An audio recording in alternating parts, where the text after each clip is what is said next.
For years, we've brought you stories of Aussies who've lost all their money to faceless scammers. Our hope was that one day the big banks that failed them would finally be forced to take responsibility and compensate them for their losses. Sadly, that hasn't happened, and now we're running out of shows. So this is the update we would have liked to have run if the government and the banks had done their job. Cybercrime, romance scams, fake phone calls and fake texts. Even the savviest among us have seen their bank accounts drained due to this kind of fraud. In 2024, Australians lost about $2 billion to scammers. Now, finally, the Prime Minister has announced the government will take real action to stop it. For too long, the banks have failed to do enough to protect Aussies. Under this new law, the banks will be responsible for refunding lost money to customers. This is the strong action long called for by both Australians and my husband, Sam Taunton. In a surprising twist, the banks welcomed the legislation. The head of West Command's NAB telling the project, "Look, we made about $30 billion in profit last year, and that's after tax. Naturally, we used that windfall to buy 4 Labubu super yachts, but then I was visited in the night by some ghosts who were all like, 'We wear the chains we forge in life.' So then we decided to use what was left to stop Aussie retirees from losing their life savings just because they clicked on the wrong link. Scrooge out, mother... Indeed, and this move is something genuine consumer advocates are thrilled with. This is the news we've all been hoping for. We are going to see results just like in the UK, where 86% of scam losses are reimbursed. There have been concerted efforts to combat fraud over the years, the banks regularly touting their illuminated locks and protective birds of prey.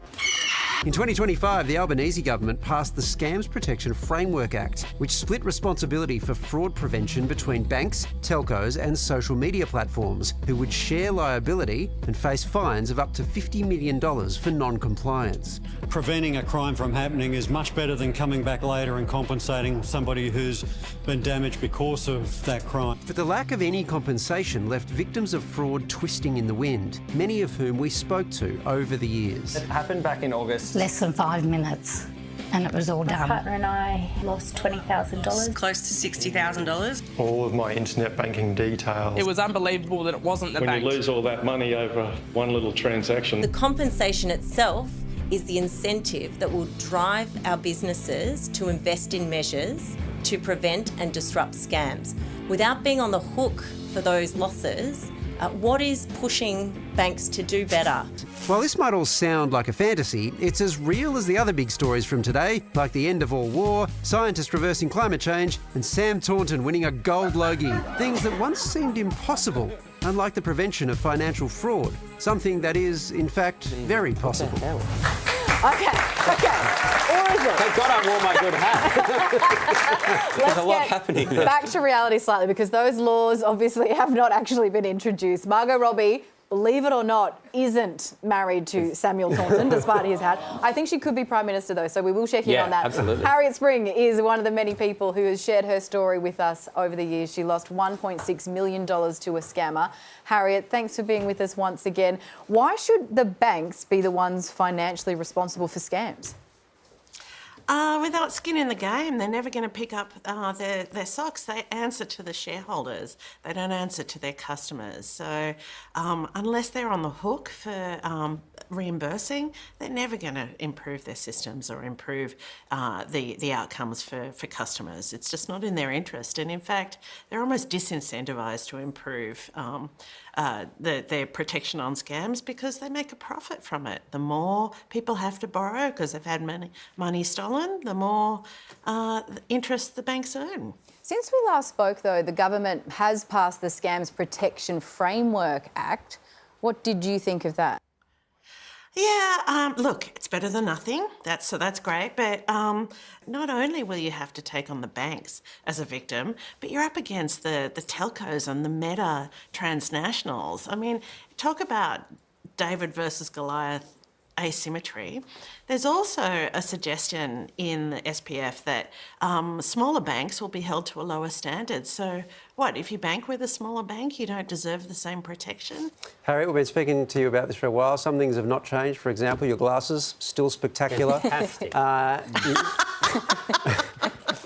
And I suspect that will never change. Thank you. I have, however, noticed some changes. Just as a customer, like as a consumer, I've noticed banks seem to be doing certain things a bit better. For example, when I try to send money now, I get a lot more warnings or verifications than I reckon I would have got even 6 months ago. I don't know if you've noticed the same thing, but if so, has that made you optimistic?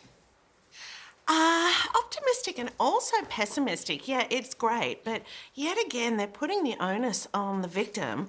It's almost like they prompt you with questions to say, have you checked? Have you checked? Because if you say yes, it's entirely on you. So in a way, you could be cynical and think, well, are they just making sure that the liability firmly remains far away from them, or are they introducing protections? I don't know. I'd like to think that the banks are good guys, but from my experience, I'm kind of a bit disillusioned on that front.